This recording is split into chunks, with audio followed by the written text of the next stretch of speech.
Nah, dari sini kemungkinan bisa mengagetkan dari Mbah Amin Rais sendiri ya, yaitu walaupun PAN sudah ditinggal oleh Mbah Amin Rais, tetapi di sini PAN malah semakin intoleran dan bahkan juga semakin terbuka untuk semua golongan dan agama. Dan bahkan pada saat yang lalu tingkat elektabilitas dari PAN bahkan juga naik seiring Pak Zulkifli Hasan terutama ya saat ini juga membantu Presiden Joko Widodo dan menunjukkan kerjanya menurut saya cukup sangat baik. Karena apa? Karena memang di tangan Menteri Perdagangan Zulkifli Hasan tersebut ya kita lihat harga-harga juga ya tidak adalah keluhan-keluhan yang seperti pada waktu lalu, harga yang meroket atau apa, cenderung stabil kalau menurut saya sih. Dan di sini bahkan juga dikomentari oleh Kang Manto, sejak ditinggal Mbah Amin Rais, PAN jadi lebih sejuk dan toleran terhadap semua agama. Begitupun dalam berpolitik dipandang selalu mengedepankan attitude. Gak heran pendaftaran kader PAN baru-baru ini banyak diisi dari beragam latar belakang, suku, ras, agama yang berbeda. Nah, ini menurut saya sangat keren sekali lah. Jadi seharusnya ya seperti inilah. Nah, jadi di sini kemungkinan Mbah Amin Rais menyesal ya meninggalkan PAN ya bisa jadi sih karena elektabilitas PAN juga semakin tinggi saja. Nah, di sini bahkan yaitu PAN menggait anak muda, elektabilitas PAN terus meningkat.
Ngetren di kalangan anak muda.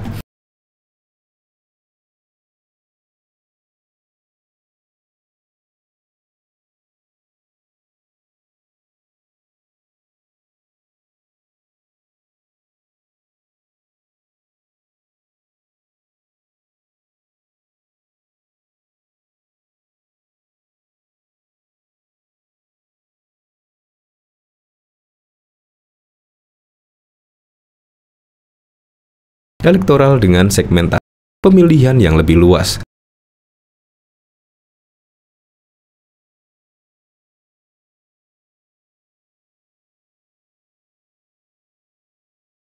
Suara anak muda itu juga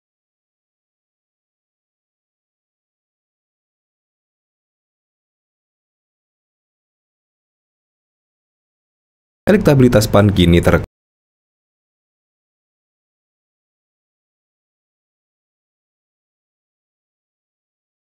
Nah, di sini juga bahkan ada berita lagi tertanggal 17 Juni 2023 elektabilitas terus naik, PAN potensi tembus ambang batas parlemen. Ini merupakan berita yang sangat keren sekali ketika ditinggal Mbah Amin Rais, bukannya PAN merosot tetapi justru malah naik. Berarti ada yang salah dengan kepemimpinan dari Amin Rais di sini. Kenapa ketika Mbah Amin Rais memimpin Partai Amanat Nasional ya cenderung stagnan, tetapi ketika diambil alih Zulkifli Hasan dan terutama saat ini juga diberikan tugas atau mandat oleh Presiden Joko Widodo menjadi menteri, seolah-olah membuka peluang PAN yaitu elektabilitasnya naik sangat signifikan. Di sini dari sejumlah survei elektabilitas PAN yang menunjukkan tren yang positif. Pada survei Indonesia Political Opinion menunjukkan elektabilitas PAN mencapai 5%, mengalahkan PKS yang hanya memperoleh 4,8%. Perolehan elektabilitas tersebut membuat PAN berhasil melewati ambang batas parlemen yakni 4%. Berdasarkan survei Litbang Kompas, elektabilitas PAN juga menunjukkan tanda-tanda kenaikan signifikan. Pada bulan Mei di angka 3,2%, naik 100% dibandingkan bulan Januari yang hanya di angka angka 1,6%. Pada survei Indikator Politik Indonesia, elektabilitas PAN juga terus mengalami kenaikan. Pada bulan Mei, mencapai elektabilitas PAN berada di angka 3,1. Pada bulan April, elektabilitas PAN mencapai 2,0%, meningkat 100% dari bulan Maret yang berada di hanya 1,0%. PAN ke depan bisa melampaui parliamentary threshold, ucap Emrus. Nah, dari sini saya jadi penasaran ya, kira-kira komentarnya bagaimana ya ketika PAN tegaskan semakin terbuka dan toleran terhadap semua golongan dan agama. Dari sini dari Kang Hendro, nek se ono sengkunine kisru terus.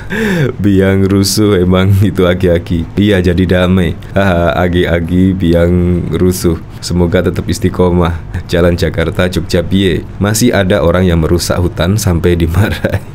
Yang namanya gerbong kosong. Nah, bahkan di sini ada surat terbuka. Ini pada tahun 2018 yang lalu ya. Yaitu di sini persoalan yang dialami Partai Amanat Nasional menurut pengamat politik dari Universitas Indonesia Aditya dapat menggerus suara partai bila tidak bisa diselesaikan. Nah, di sini Aditya mengatakan hal itu saat ditanya komentarnya terkait surat terbuka 5 pendiri PAN yang meminta Ketua Dewan Kehormatan Amin Rais mundur dari politik praktis dan menyerahkan partai berlambang matahari putih tersebut kepada generasi penerusnya. Nah, mantan Ketua Umum Partai PAN itu dianggap kian eksklusif dan tidak menumbuhkan kerukunan bangsa dalam berbagai pernyataan dan sikap politiknya. Kelima orang itu yakni Abdillah Toha, penasihat wakil presiden 2009-2014, advokat senior Albert Hasibuan, sastrawan dan jurnalis senior Gunawan Muhammad, penyair dan tokoh budaya, dan Sumrodin.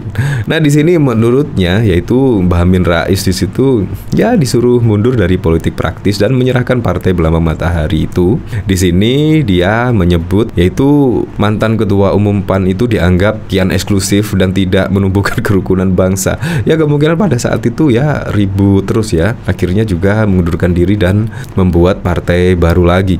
Dari pengamatan Aditya Perdana, PAN sebagai partai politik mengalami permasalahan serupa seperti partai lain, di mana garis partai masih dikendalikan para tokoh pendirinya sehingga sulit untuk bergerak secara mandiri. Parpol di Indonesia secara kelembagaan lemah karena sangat tergantung dan sangat mengandalkan sosok karisma tokoh yang mendirikan. Ketika partai ingin lepas secara organisasi relatif sulit bergerak, ujar Aditya Perdana kepada BBC News pada 26 Desember 2018 yang lalu. Ya, ternyata ketika ditinggal Amin Rais ternyata PAN malah elektabilitasnya cukup melejit.